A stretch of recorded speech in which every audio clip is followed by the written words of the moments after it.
मङ्गलं कुन्दकुन्दाद्यो जैन धर्मोऽस्तु मङ्गलं सर्वमङ्गलमाङ्गल्यं सर्वकल्याणकारकं प्रधानं सर्वधर्माणां जैनं जयतु शासनं जैनं जयतु शासनम।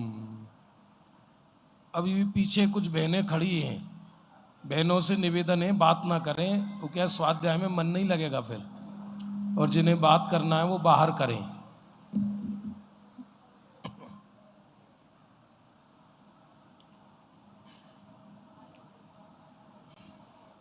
स्वर्ण जयंती का अवसर है, एक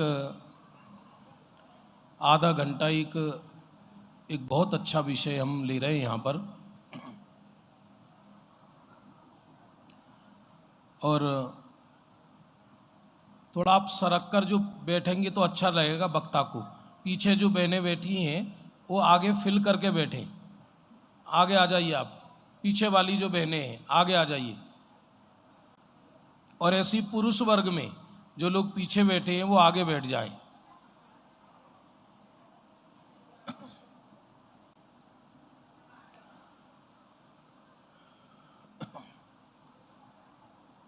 देखिए अपराह्न दोपहर काल का समय है, और मैंने तो विराग जी को कहा कि डायरेक्ट बबलू भैया का शुरू करा दो, लेकिन बोले नहीं आपको भी लेना है, चलो थोड़ी देर लेते हैं। बैठ जाएं, बस अब आप शांति से बैठ जाएं जहां बैठे हैं। हम शुरू कर रहे हैं विषय को। देखो, सारी दुनिया में तीनों लोक में अनंत जीव राशि है, ठसाठस भरी है।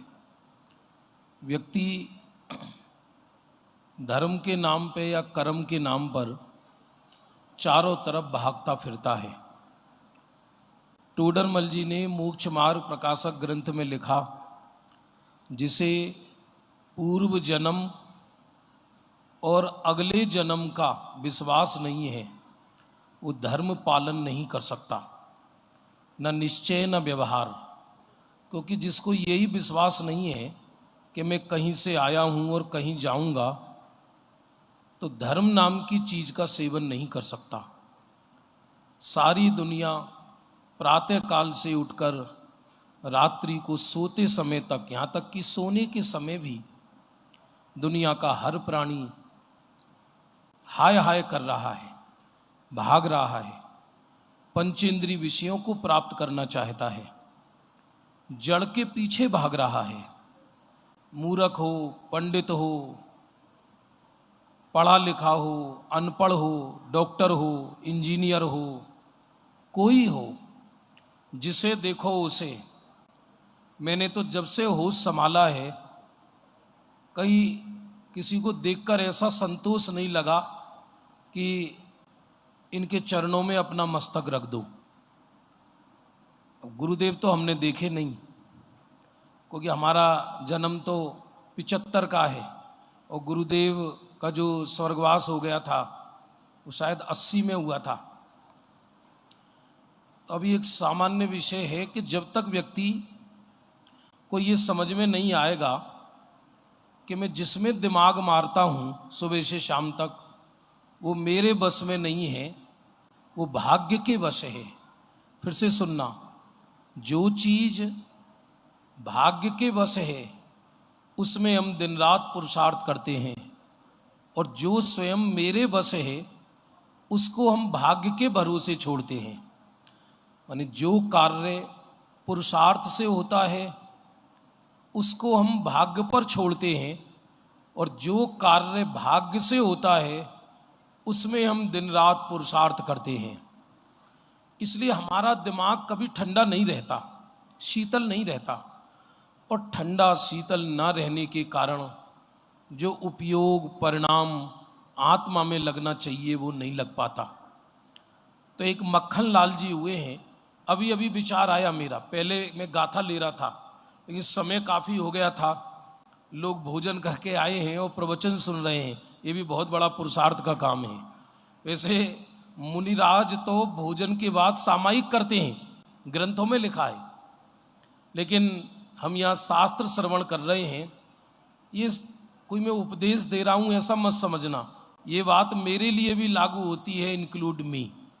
तो मक्खन लाल जी के भाग्य पर 3-4 छंद हैं, पीछे आपको नजर आ रहे होंगे, जरा आप सुनो, और यदि हमारे दिमाग में बैठ गई तो हमारा जो अनंत आकुलता है वो थोड़ी बहुत शिथिल जरूर होगी। सिंधु दस गिरी होगी, हिंदी वाले तो पढ़ ही देंगे आराम से, मिलकर पढ़िए। सिंधु दस गिरी पे निवसयत दुर्गम कानन छानी छ, फूकत धातु बनाए रसायन, खोदत भूमि सुरंग लगावे, वैद्य के ज्योतिष मंत्र करे नित, व्यंतर भूत पिशाच मनावे, योत्र सेना बस फिरे पर भाग्य बिना कछु हाथ ना। ये अंतिम लाइन पूरी सभा 2 बार मिलकर बोलेगी। योत्र सेना बस मूल पर भाग्य बिना कछु हाथ ना। व्यक्ति पैसे के लिए सिंधु धसता है, यानी समुद्र में। अभी 2 साल पहले घटना घटी कि वो एशिया का सबसे अधिक बहुत पैसे वाला व्यक्ति उस सबमरीन में पनडुब्बी में बैठकर टाइटैनिक को देखने गया, जो समुद्र के नीचे पड़ा। भले मानस, क्या जरूरत है उस लोहे लंगर को देखने के लिए। लेकिन मौत हाथ लगी, लाशें भी हाथ में नहीं आई। सिंधु दस्ता है, गिरी पे निवास करता है, पहाड़ों पर रहते हैं। गर्मियों में लोग जो गर्मी स्थान पे रहते हैं या मनाली जाते हैं, कोई कश्मीर जाता है, सबकी प्लानिंग बनी बैठी है, पिकनिक करने जाते हैं, दूसरे शब्दों में कहें तो जहर खाने जाते हैं। आज से 3 साल 4 साल पहले उत्तराखंड में भारी तबाही हुई और जितने पिकनिक करने वाले थे सब स्वाहा हो गए, सब होटल के होटल बह गए। भाई साहब, मन आपका दुखी है तो स्वर्गों में भी धक्के खाओगे, और यदि मन प्रसन्न है तो नरक में भी व्यक्ति को निर्जरा है, लिखा है इसके ग्रंथों के अंदर। किसके लिए? जड़ में सुख मानता है। और जो पर्वतों पर रहते हैं उनसे पूछो। मैं 6 महीने मसूरी रहा हूं। जब मैं छोटा था तो बर्फ के समय झरने से पानी भरता था और मंदिर में सेवा करता था। ऐसा लगता था कि यहां से कब भागूं, यहां से कब भागूं, कब भागूं। कानन माने वन जंगलों में निवास करता है और फूंकत धातु बनाए रसायन। सुनार लोग होते ना, तो पुराने जमाने के, तो वो फूंक मार के उसमें धातु रसायन बनाते हैं। खोदत भूमि सुरंग लगावे, वैद्य के ज्योतिष मंत्र करे नित। कोई डॉक्टर बन रहा है, अब डॉक्टर बनने में आधा बूढ़ा तो व्यक्ति हो जाता है। एक एमडी डॉक्टर बने तो किसी भी एमडी डॉक्टर को पूछ लेना, 35 साल से पहले एमडी नहीं बनेगा और 60 साल बाद वृद्ध हो जाएगा। तो 25 साल के लिए काय को माथा कूटी कर रहे हो? एक 25 साल का ही तो रहा ना, 30-32 साल में तो डॉक्टर बन के रुका। वैद्य करता है, ज्योतिष देखता है। ज्योतिष, यदि कोई इसको ये कह दे कि तेरी एक लकीर सीधी विदेश जा रही है तो बहुत प्रसन्न होता है। अब विदेश का अर्थ निगोद भी होता है। अरे वैद्य के ज्योतिष मंत्र करे नित, व्यंतर भूत पिशाच मनावे। सुखी होने के लिए व्यंतर भूत पिशाच इनकी सेवा करता है। एक बात समझ में नहीं आती, यहां इतने लोग बैठे हैं, मुझे जवाब देना। पारसनाथ का जन्म हुआ, 4 निकाय के देवों ने उनका जन्म कल्याणक मनाया, 4 निकाय के देवों ने उनका गर्भ कल्याणक मनाया। और एक छोटा सा संबर नाम का देव, वो अपनी मनमानी कर रहा है पारसनाथ के ऊपर। उस समय सारे इंद्र सो गए जाकर, 4 निकाय के देव सब सो गए जाकर। आश्चर्य हो रहा है। अरे बाल तीर्थंकर में इतना बल होता है, मुनिराज में भी यदि तिरछी भौएं करें तो उसका आता पता ना पड़े। तो भी देखो आप, एक जरासे से संबर नाम के देव ने अपनी मनमानी करी। भले ही वो बाद में कुछ नहीं कर पाया सही। व्यंतर भूत पिशाच मनावे। फिर से सुनो, गोलाकूट में आज से करीब 6-7 साल पुरानी बात है, एक तस्कर पारसनाथ भगवान के 23 सर के गर्दन उड़ा के ले गया और कहते हैं कि रात को हम व्यंतर नाचते हैं। तो सारे व्यंतर डर गए उनसे, सारे व्यंतर हमें ही परेशान करते हैं। भाई साहब 99% तो पोपडम है, पोपडम। लोग कहते हैं सम्मेद शिखर पर देवता रहते हैं, तो मेरे आज तक समझ में नहीं आया कि वो देवता यदि तीर्थंकरों के सेवक हैं तो सम्मेद शिखर पर लोग ऐसा तांडव मचा रहे हैं, हिंसा मची हुई है, तो उनको क्यों नहीं रोकते हैं वो जाकर। सारे व्यंतर भूत हमें ही दिखाई देते हैं, इसका मतलब या तो वो उनसे डर रहे हैं। ये पूरा छंद पढ़ना आप, कितनी बुद्धि फ्रेश होगी आपकी। अरे वैद्य के ज्योतिष मंत्र करे नित, व्यंतर भूत पिशाच मनावे। और अंतिम लाइन मिलकर बोलिए, यों तृष्णा बस फेरे पर भाग्य बिना कछु हाथ ना आवे।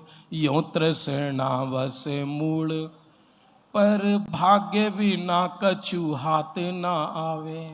ये कहकर ये बताना चाहते हैं कि जो कितना भी दिमाग मार लेना, सर फोड़ फोड़ के मर जाना, लेकिन भाग्य के बिना एक परमाणु मिलने वाला नहीं है। ज्ञानी को तो ना मिले तो कोई प्रॉब्लम नहीं, क्योंकि उसको पर में सुख बुद्धि है ही नहीं।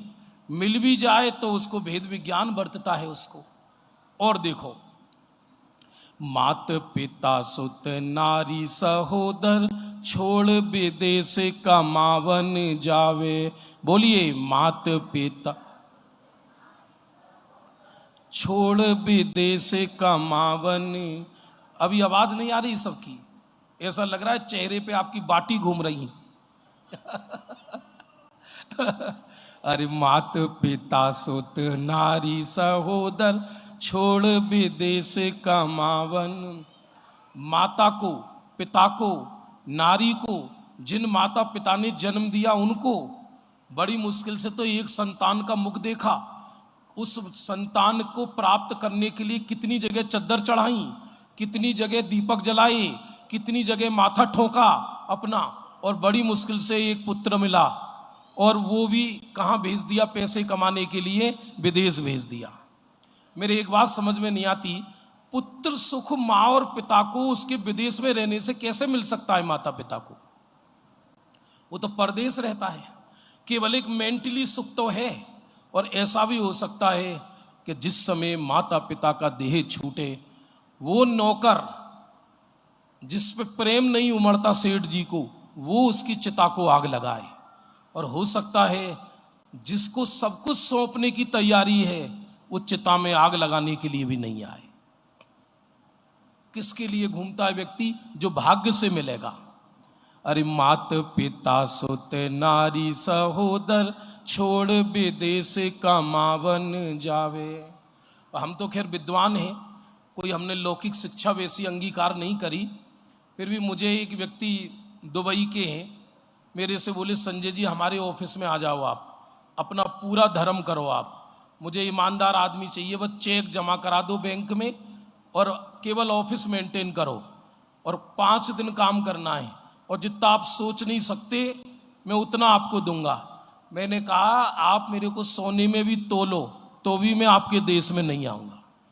मैं अपने माता पिता को छोड़ दूंगा क्या? मैं जो तीर्थंकरों की भूमि है उसको छोड़ देंगे क्या हम? महीने 2 महीने जाना अलग बात है। व्यक्ति पैसे के लिए न जाने क्या क्या करने को तैयार है। और काटत काठ पढ़ावत पाठ, लगावत हाट का पाठ बनावे। हाट माने, अब वो इंग्लिश में बोलने लगे, मेला लगा है, ज्वेलरी मेला, फलाना मेला, ढकाना मेला। अरे सुबह से शाम तक व्यक्ति करता क्या है, ये कल्पना नहीं कर सकते आप। और कृत्य कुकृत्य करे बनी भृत्य, कर्म करता है, खोटे कर्म करता है, नौकर बनता है, भले ही बोलते उसे सर्विस है, नौकर बनता है। दिखावत नृत्य बजाए रिझावे, हीरो हीरोइन बनता है, नृत्य दिखा के लोगों को रिझाता है। दूसरों के लिए। व्यक्ति अपने लिए जीता ही नहीं है, अपनी शान शौकत के लिए, जगत को दिखाने के लिए जीता है। भले ही इसकी आत्मा सिसक रही हो सुबह से शाम तक, नेचुरल नहीं रहता व्यक्ति ये।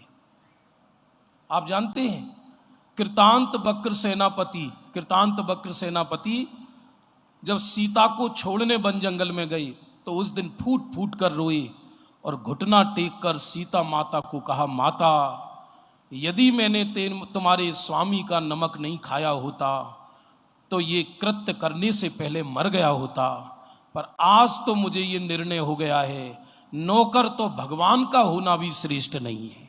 उसमें लिखा है पद्म पुराण में, कोई मेरे से काम कराया रामचंद्र जी ने ये कि निर्दोष सीता को छोड़ आओ, वही खुद आ जाते छोड़ने, ये कलंक मेरे पर तो नहीं लगता। नौकर बन, बड़े से बड़े ऑफिस में भी काम कर लेना, करोड़ों रुपए सैलरी होगी, शायद ही कोई सर्विस करने वाला अपने मालिक से संतुष्ट होता हो। मनी मन में कुड़ता रहता है तरह तरह से।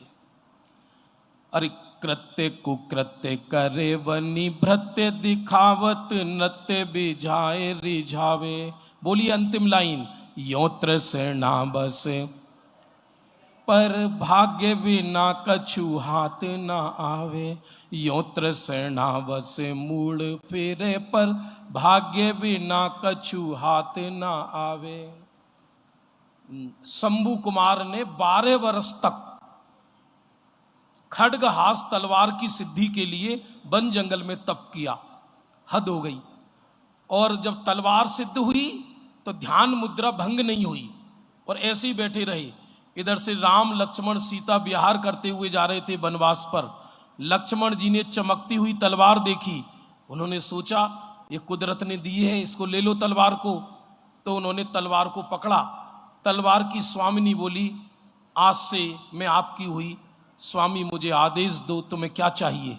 बस उन्होंने तलवार की धार का परीक्षण करना चाहा और शंभू कुमार की गर्दन अलग हो गई। बोलो, 12 वर्ष तक मेहनत करी शंभू कुमार ने, मालिक कौन बन गए?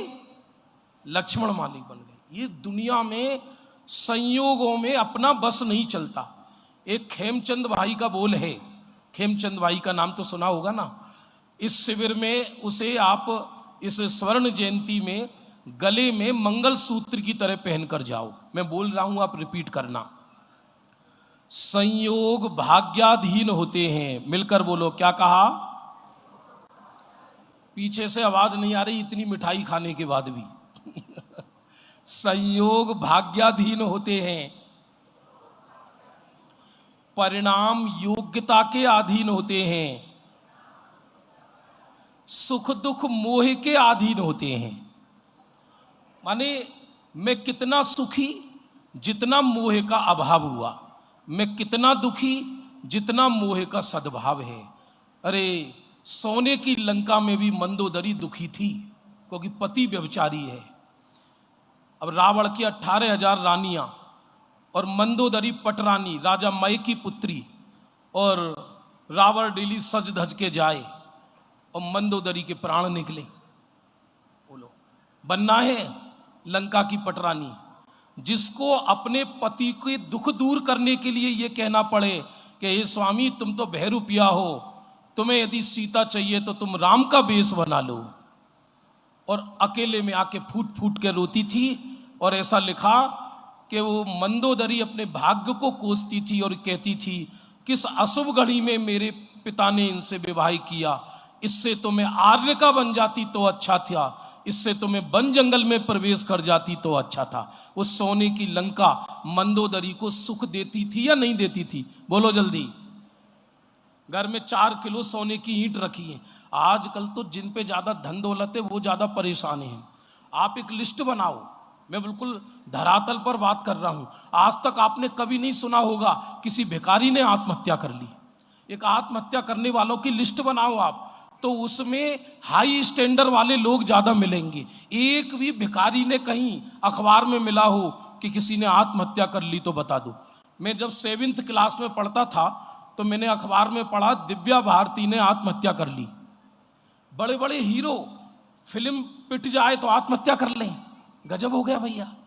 अरे भाई सच देखा जाए हम महत्वाकांक्षाओं में जी रहे हैं, केवल बाहर की शान शौकत, और वो सब किसके हाथ में है? भाग्य के हाथ में है, भाग्य के हाथ में। अरे यो तृष्णा बसे मूढ़ फेरे पर, भाग्य बिना कछु हाथ ना आवे। एक छंद और ले रहा हूं। अरे शीत सहे तन धूप धय अति, भार भय भरी पेट ना खावे।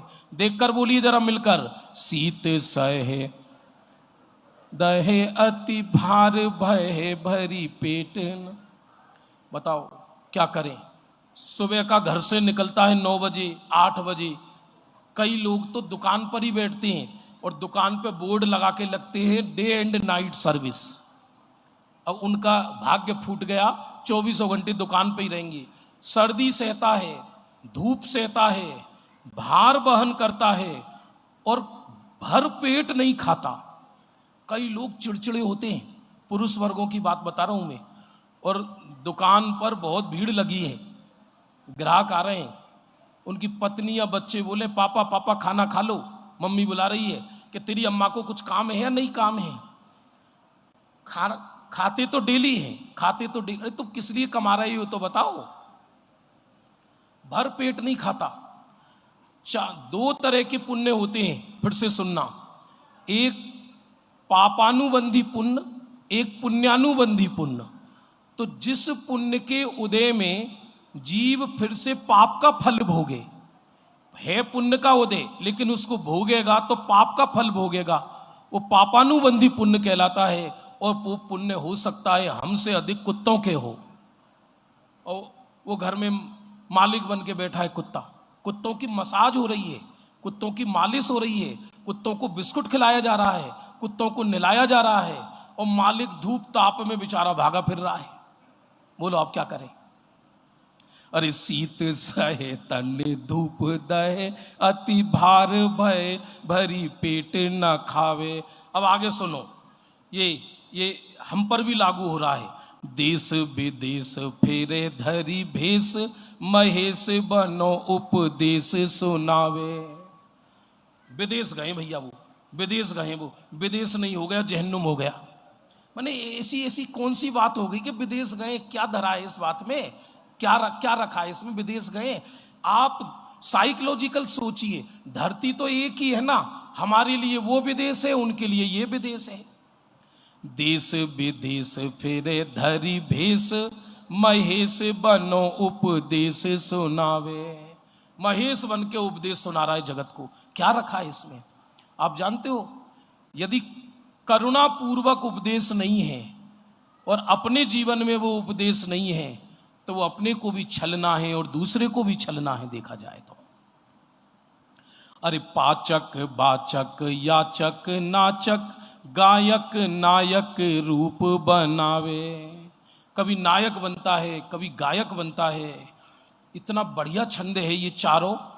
ये इसके फोटो खींच लो आप और घर पे पढ़ना है इसको, तो सारी कर्म चेतना जलकर राख हो जाएगी, माथा ठंडा हो जाएगा पूरा।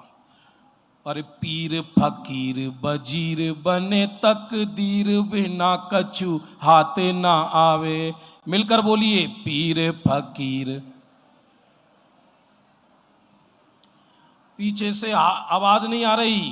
पीर फकीर बजीर बने, तकदीर बिना कछु। अरे हम साधु भी बन गए, और यदि हमारे अंदर साधुता नहीं है।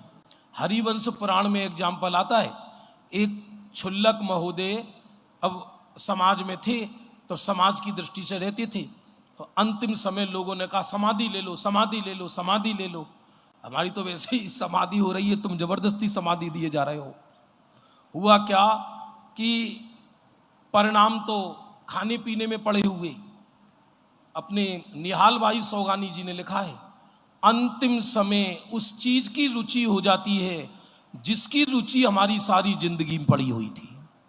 लोगों को लगता है कि हम धर्मी हो गए, लोगों को लग रहा है हम उपदेश सुना रहे हैं। भाई साहब, अपनी आत्मा को तो झांक कर देखो कि हमारे अंदर वो चीज है या नहीं है। तो उनका चंदन से देह जलाया जा रहा था। बगल में किसी दूसरे नगर में एक मुनिराज को केवल ज्ञान हुआ, वहां से देवताओं का झुंड जा रहा था। तो उन्होंने देखा यहाँ भी भीड़ लगी है, तो उस स्थान को नमस्कार किया कि क्षुल्लक जी की समाधि हुई है, और केवली से पूछा, प्रभु एक क्षुल्लक महोदय की समाधि हुई है इस गांव में, वो देह छोड़कर कहाँ गए हैं? तब केवली की दिव्य ध्वनि में आया, बेदी पर एक खरबूजा रखा है, खरबूजे में 2 इंद्री लट बने हैं। ये मैं अपनी तरफ से नहीं कह रहा, हरिवंश पुराण में कथा है, पढ़ना। अरे दुनिया तो प्रमाण पत्र बांटती रहेगी। अरे ये पुण्य, बाहर की सामग्री से भी पुण्य पाप घटित करना औपचारिक है। खूब चक्रवर्ती का वैभव मिल जाए लेकिन मन दुखी है तो पाप का उदय है। तत्वार सूत्र में उमा स्वामी महाराज ने सामग्री से पुण्य नहीं घटाया, बल्कि ये कहा है कि ऊपर ऊपर के स्वर्गों में वैभव कम है और पुण्य का उदय ज्यादा है। लेकिन हमारी तो परिभाषा ये है कि जिसके वैभव ज्यादा है ये पुण्य का उदय है। तो उमा स्वामी के महाराज के सूत्र का क्या होगा? आप पढ़ो, सूत्र है वो है सूत्र, क्या नाम है, दिमाग से उतर गया। गति, परिग्रह, वैभव ऊपर ऊपर हीन है। वैभव भी कम है, गति भी कम है, परिग्रह भी कम है, ऐश्वर्य भी कम है, और पुण्य का उदय ज्यादा है। और नीचे के स्वर्गों में वैभव ज्यादा है और पुण्य का उदय कम है। इसका मतलब पुण्य के उदय का संबंध वैभव से कहां हुआ? यदि हमारा मन दुखी है तो विचार करना आप। अरे पीर फकीर बजीर बने तकदीर, बिना कछु हाथ ना आवे। बोलिए, पीर फकीर। भैया बहारिल जी आ जाएं तो बता देना मेरे को। आ गए क्या? अभी नहीं आई। एक छंद और बचा अंतिम। अरे इंद्र नरेंद्र फणींद्रन के सुख, भोगन को नित जीलल चावे। इंद्र नर, पूरी सभा बोलिए, भोगन को नित जीलल। इंद्र नरेंद्र धर्मेंद्रों के सुख को चाहता है, दूसरों को देख देख कर मन में जलता रहता है, मुझे ऐसा वैभव चाहिए, मुझे ऐसा वैभव चाहिए, मुझे ऐसा वैभव चाहिए। सारी जिंदगी जिस दिन से होश संभालता है अंतिम समय तक पुण्य के फल चाहता है। करता पाप है और पुण्य का फल चाहता है सारी जिंदगी। इंद्र नरेंद्र फणींद्रन के सुख, भोगन को नित जीलल चावे। और क्या भावना रहती है? कंचन धाम करूं विश्राम, सदा मम नाम तीहूं जग छावे। कंचन करूं विश्राम, सदा मम नाम तीहूं जग। कंचन सोने के महल में विश्राम करूं, सोने के महल में, और मेरा नाम तीनों लोक में छाए। भाई साहब, अनंतों तीर्थंकर हो गए, उन तीर्थंकरों के नाम पता है क्या? अनंतों सिद्ध शिला पर विराजमान हैं, उन सिद्धों के नाम पता है क्या? यदि नाम की कामना है तो कभी जीव सिद्ध नहीं बन सकता, याद रखना। और नाम होगा तो क्या होगा? एक कौए का नाम होगा तो इतना ही तो होगा ये कौआ है। एक कौए का यश होगा तो इतना ही तो होगा कि कौआ अच्छा उड़ता है। इससे ज्यादा यश का क्या संबंध है? अरे कंचन धाम करूं विश्राम, सदा मम नाम तीहूं जग छावे। नूतन भोग शरीर निरोग, न इष्ट वियोग न रोग सतावे।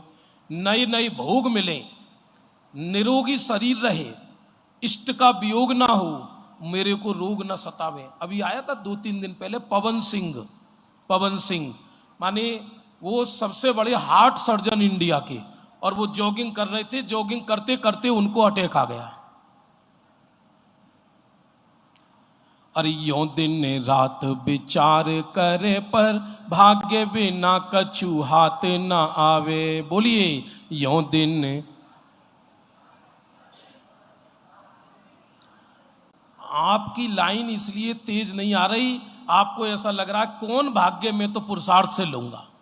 जरा मिलकर बोलिए, यों दिन रात विचार करे, पर भाग्य बिना कछु हाथ न आवे।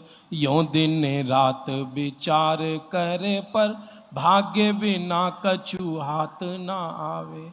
इस तरह से हमने ये 4 छंद लिए हैं मक्खन दास जी के, मक्खन लाल जी के, और उसके अंदर ये बताने की कोशिश की है पंडित जी साहब ने कि संयोग सारे भाग्याधीन हैं, और वो भाग्य से संयोग मिलते हैं, वो संयोगों में भी सुख नहीं है। मोह से जीव अपने को सुखी दुखी मानता है, इसलिए अपना दिमाग हटाकर, जीवन बहुत थोड़ा है, चारों तरफ हाय हाय मची है, दुनिया बारूद के ढेर पर बैठी है, प्रतिदिन भूकंप आ रहे हैं, कब कौन सी चीज कब करवट ले ले कुछ नहीं पता।